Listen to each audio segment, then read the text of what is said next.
Tahun 2016 ini, Huawei sedang gencar-gencarnya merilis banyak seri smartphone terbaru di Indonesia. Nggak cuma fokus pada segmen menengah ke atas dengan seri GH-nya, Huawei juga nggak melupakan segmen entry level dengan menghadirkan Huawei Y6.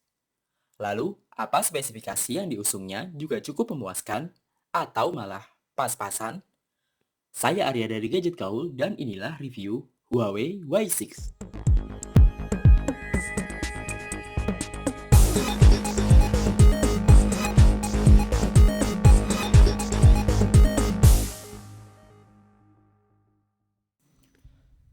Mengusung desain stylish dengan material bahan plastik glossy, bikin Huawei Y6 nggak kelihatan murahan. Penampilan ini semakin dipercantik dengan frame samping body berwarna silver yang melengkung ke dalam. Kalau diperhatiin lebih seksama, terdapat motif glitter di back covernya yang membuatnya berkilap saat terkena cahaya. Untuk bentuk fisiknya sendiri, smartphone ini cenderung memiliki bentuk fisik yang simpel, dengan terdiri dari 4 buah sudut yang dibuat membulat, dan didesain khusus untuk berikan kenyamanan pada saat digenggam. Penempatan tombol volume dan power di sisi kanan mudah dijangkau jempol penggunanya. Meski agak keras, ketika tombolnya masih cukup nyaman saat ditekan berulang kali. By the way, dari sebuah casing-an, saya nemuin fungsi lain dari tombol volume down ini. Menekan tombolnya 2 kali secara cepat dari posisi layar off akan mengaktifkan kameranya loh. Ya, sangat berguna buat ngerekam momen-momen penting yang terjadi secara singkat. Bezelnya cukup tebal, begitu juga dengan dagu ponsel yang ruangnya sudah dipakai untuk tulisan Huawei. Ya, nggak ada tombol kapasitif di sini. Ketika tombol navigasinya bisa gadgeters temuin saat layar diaktifkan. Dan nggak ketinggalan, LED notifikasi dengan lampu yang cukup terang juga tersedia di smartphone ini. Dengan ketebalan 8,5 mm, Huawei Y6 nggak bisa dibilang tipis sih, karena smartphone ini emang nggak ngusung desain unibody. Dua slot SIM card berukuran micro dan slot micro SD bisa ditemui di balik back covernya. Namun, kecantikan desain Huawei Y6 ini sedikit sirna, karena back covernya mudah meninggalkan sidik jari dan kelihatan kotor kalau digenggam terlalu lama. Gak cuma stylish di luar aja, Huawei juga mempercantik tampilan OS Android Lollipop 5.1 di Y6 ini dengan MUI. Tampilan menunya nggak jauh beda dengan Huawei GH yang saya review sebelumnya. Begitu juga dengan mode grid 4x4 pada desain apps-nya. Yang cukup buat saya bingung, di About Phone-nya tertulis masih menggunakan MUI 2.0 dan Android 4.3 alias Jelly Bean. Untuk memastikannya lagi, saya cek di aplikasi pihak ketiga. Dan memang, Huawei Y6 sudah berjalan dengan OS Android 5.1 Lollipop.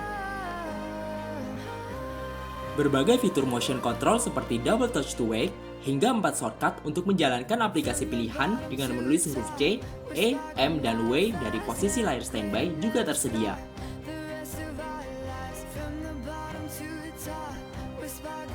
Bete dengan susunan ikon aplikasi yang berantakan, gadgeters bisa membuatnya kembali teratur, cukup dengan mencubit layar dan menggoyangkan smartphone.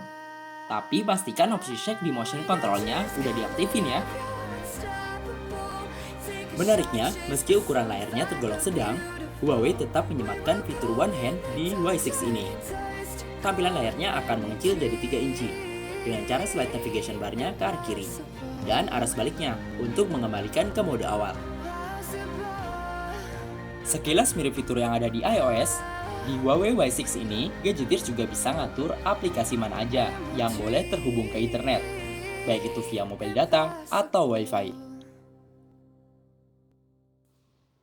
Layarnya yang berukuran 5 inci dengan resolusi SD 720p emang gak setajam resolusi Full HD. Tapi untungnya udah pakai panel IPS atau in-plane switching yang mampu menghasilkan kualitas grafis yang sama baiknya jika dilihat dari sudut pandang manapun.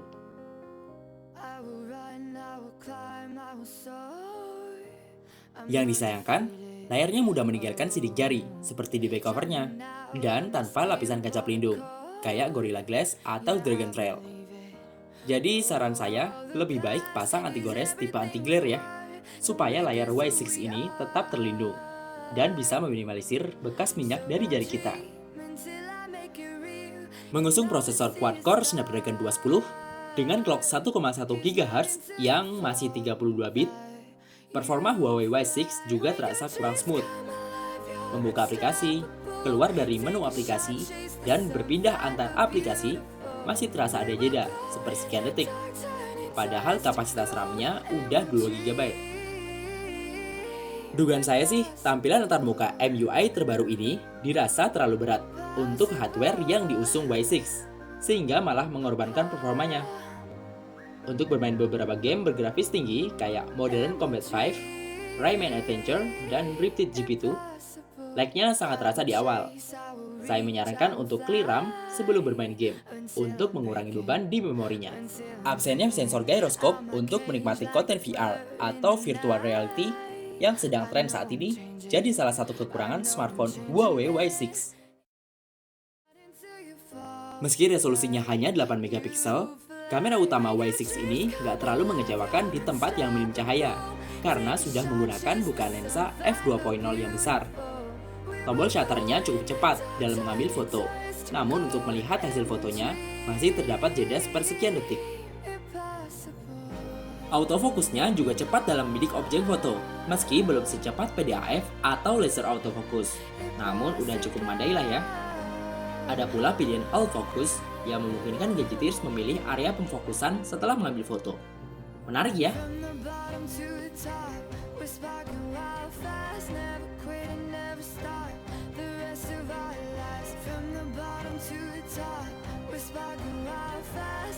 Untuk foto-foto selfie, tersedia kamera depan yang beresolusi 2 megapiksel dengan bukaan lensa f2.8 yang hasilnya biasa-biasa aja sih. Untungnya ada fitur beauty mode dan smile capture yang memperkaya fitur kamera depan ini. Mode perekaman videonya hanya dukung resolusi HD 720p, 30 frame per second dengan format file MP4. Hasil videonya cukup smooth dan tajam kalau diputar langsung di Huawei Y6. Namun, akan sedikit pecah kalau diputar di perangkat yang resolusi layarnya di atas SD. Dan gak ketinggalan, turut disertakan pula mode timelapse.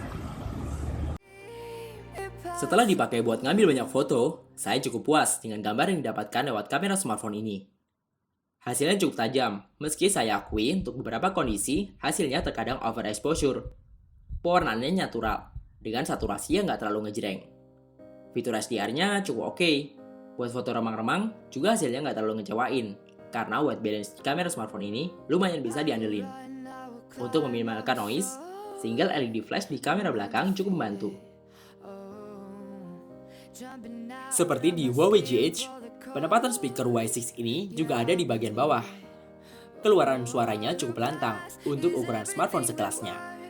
Dan suaranya akan lebih maksimal jika Y6 ini diletakkan di atas meja atau tempat datar lainnya.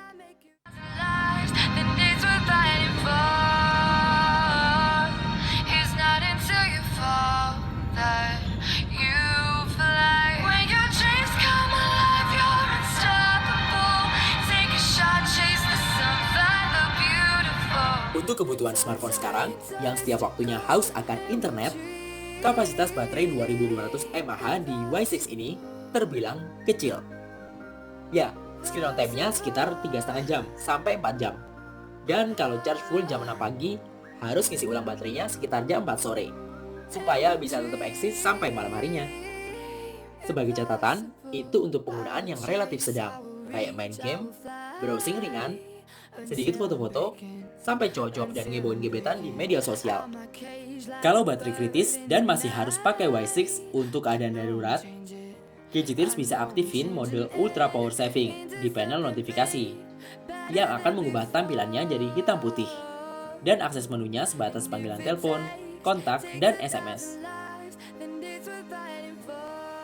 Jadi, untuk siapakah Huawei Y6 ini? Yang pasti, smartphone ini bukan untuk gadgeters yang hobi main game atau mengidamkan smartphone dengan kinerja cepat untuk kebutuhan yang multitasking. Smartphone ini lebih cocok untuk gadgeters yang hobi foto-foto dengan performa kamera yang bagus untuk ukuran smartphone entry level.